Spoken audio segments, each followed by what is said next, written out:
Good afternoon, ladies and gentlemen. What a great era we lived in. Our economy, our technology, our standard of living are all growing in such a tremendous rate. But associated with all this growth, one thing is also growing faster than ever in the human history. And that is our demand for energy, especially for electricity. According to United States Energy Information Administration, our global net electricity generation in 2011 was about 76 trillion megajoules, in which 67% of them are generated through fossil fuels such as oil, coal, and natural gases.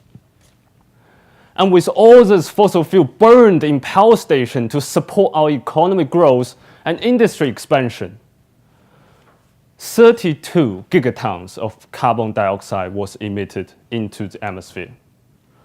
There are more carbon dioxide in the atmosphere today than any other point in the past 800,000 years.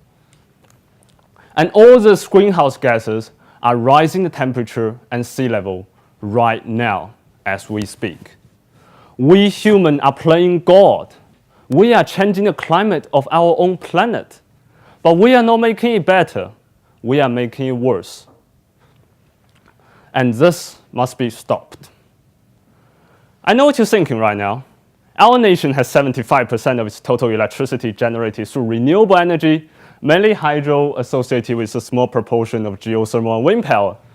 So we, New Zealand, as a nation, has done its duty in protecting the environment. And why should we be worried? In fact, the situation of New Zealand is not nearly as good as we think it is. And that is because the current renewable energies we have three major weaknesses. Firstly, renewable energies such as solar power and wind power require a large amount of area for them to generate electricity in a significant scale. Here's a simple example. United States has proposed an idea of building 12 solar farms in the Californian desert. It is expected to have a capacity as high as 7,000 megawatts, which is pretty impressive. However, in order to do so, they need an area as large as 466 square kilometers. This may not sound that much to you, but the area of Wellington is only 290 square kilometers. This doesn't even take into account that Californian desert is one of the most sunlight concentrated areas in the world. Secondly, the location where those renewable energies can be built is also very limited as well. Geothermal station can only be built on a geothermal hotspot. Hydro station can only be built on a river. And we can only build a limited amount of them before they actually cause serious damage to the biosphere around them. Thirdly, also the most important reason, the lack of reliability. Unpredictability of the wind, changing hydrology due to reasons such as drought, or even just a more than usual cloudy day will cause significant impact upon the generation capacity of the current renewable energies we have. For example, the drought in 2013 has pushed the electricity price in North Island for more than 4 times higher than its normal price level. In South Island, the largest hydro station sometimes only have 1 of its 7 generators operational. So all these weaknesses limit the expandability of the current renewable energies we have, and it is more than likely that in the not so distant future, they will be no longer capable of satisfying our nation's electricity demand. And now I hear you say, that is the only way we have. We don't have any other options. Yes, it is true that up to today, we don't have any other options. But the solution may just lie within this. This is probably not the most beautiful fish you've ever seen, but it doesn't matter. It is an electric eel. And I put it up here not because it looks funny, but because it has the power to generate electricity up to 600 volts, nearly 3 times higher than the voltage from conventional New Zealand power socket. And all its amazing power comes from this, a special type of cells called electrocyte. Electrocyte has a similar structure to our muscle cell. It has a convoluted side and one smooth side, which have nerve fiber connected to it.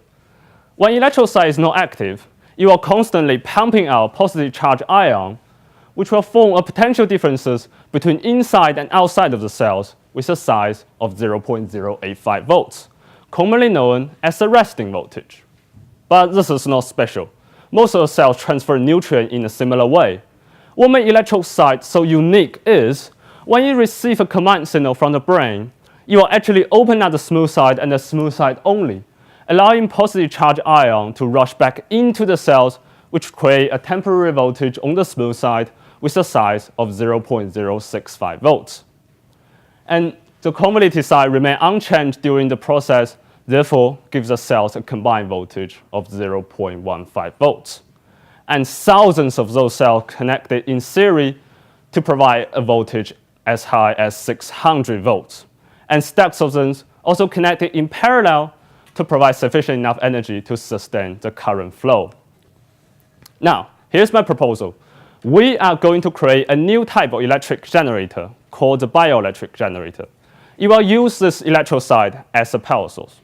And I will be honest, I have no idea how it's going to work. And that is because this is a very early stage idea. It is only a concept. If we are making a cake right now, the stage we are at is like getting the flour ready. But if we succeeded, we expect this bioelectric generator to be a green, reliable, and renewable energy source that is not dependent on any environmental factors, and it will not consume conventional fossil fuel, but biological nutrients. Now, let's talk about the development process. Of course, the first research and design step is very important, but even more important is we need to let the public accept our concept.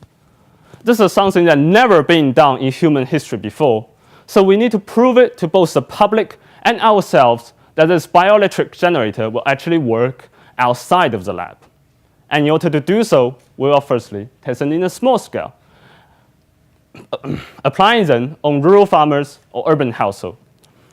And when it is being proven that this bioelectric generator will function with a reasonable degree of stability, then we can move out of scale, testing them on factories, commercial buildings, some real energy consumers, to see whether this bioelectric generator will still be reliable when producing energy in a larger scale. And when it is being, and if everything goes well, and this bioelectric generation method is desirable by the public, then we can seriously consider using it as an alternative power source for our nation. And it is true that during this process, there will be difficulties, there will be disbeliefs, and there will be practical problems. And the road will not be easy. And that is why we need everyone in this society to contribute. We need support from the government and investors. We need scientists, engineers from all around the country, even all around the world, to make it possible. Even me, even you will be part of this development process because we need the support from the public. We need the public to tell us we are doing the right thing. And this development process will cost millions of dollars, decades of effort. What benefit will it bring to our society other than simply creating an alternative power source for our nation? With this project, it will create so many opportunities for current and future scientists, and this is exactly what New Zealand lacks of. We are concerned that there are not enough young New Zealanders willing to get into the field of science, not because they don't want to, but because we don't have enough opportunities for them. And how could we expect them to spend their entire life working with science if we don't even have enough, if we can't even show them the bright future in a science career? And our nation has always been a producer of raw material. Our economy is squeezing out profit from the commodity price cycle in the international market. And this will not bring us a better future. We need an economy with innovation and creativity, an economy not just based on simple resource gathering, but based on technological advancement and invention. An innovative economy with world-leading technology is the only way for New Zealand to stand strong in this international community. And this project may just be the starting point for the transformation of New Zealand economy. And only then our society will become And only then our society will truly become what Sir Paul Callahan has dreamed, a place where global talent wants to live. Thank you.